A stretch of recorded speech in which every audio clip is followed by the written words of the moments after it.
Il y a des gens qui viennent régulièrement dans nos réunions, d'autres ne viennent qu'occasionnellement. Mais nous ne faisons qu'une différence entre eux. Quelle que soit la nature du besoin qu'ils nous apportent, si nous sommes en mesure de les aider, nous le faisons. Le fait est que les gens viennent pour toutes sortes de raisons, avec toutes sortes de besoins ou de fardeaux, jour et nuit. Par ce moyen, Dieu nous a ouvert beaucoup de portes, en de nombreux foyers et dans bien des cœurs, dans toutes les parties des Indes. Mais le lieu de notre rassemblement doit être de telle nature, dans un état de telle sanctification que la présence de Dieu puisse y être réellement sensible et soit enregistrée effectivement par tous ceux qui y entrent jour ou nuit. Bien des gens ont pu rendre témoignage alors qu'ils venaient chez nous pour la première fois, la seconde même, où ils ont franchi la porte de la propriété où se trouve notre salle. À l'instant même, ils ont été saisis par le sentiment de la présence de Dieu. Sur les murs de notre établissement, nous avons apposé partout des extraits de la parole de Dieu, de sorte que les regards sont attirés par les versets de la parole de Dieu et non par les prédicateurs ou les personnalités humaines. De même, dans l'ancienne alliance, les gens avaient le privilège de pouvoir se rendre dans la maison de Dieu pour y chercher la volonté de Dieu, avec l'aide du souverain sacrificateur, qui disposait à cet effet de l'Urim et du Tumim, le secret de la croissance spirituelle.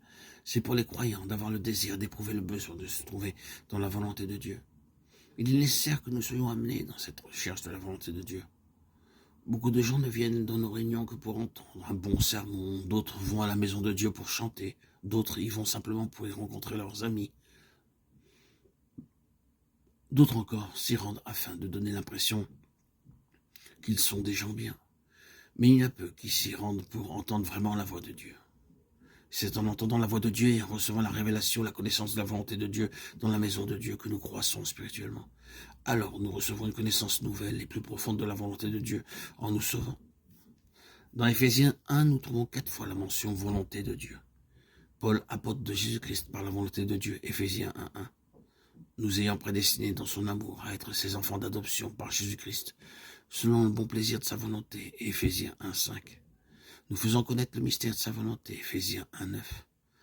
En lui, nous sommes aussi devenus héritiers, ayant été prédestinés suivant la résolution de celui qui opère toutes choses, d'après le conseil de sa volonté, Éphésiens 1:11. Rien que dans ces quelques versets, nous trouvons qu'il y est fait 4 fois référence à la volonté de Dieu. De même, au chapitre 5 de cette même épître, nous trouvons verset 17. C'est pourquoi ne soyez pas inconsidérés, mais comprenez quelle est la volonté du Seigneur, Éphésiens 5:17.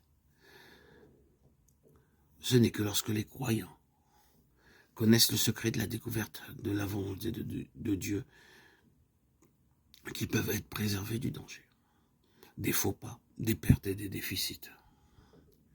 Lorsque la maison de Dieu est pleine de sa présence et que les gens y entrent devenant conscients de cette présence, alors seulement ils ont une meilleure possibilité de rechercher et de recevoir la connaissance de la volonté de Dieu.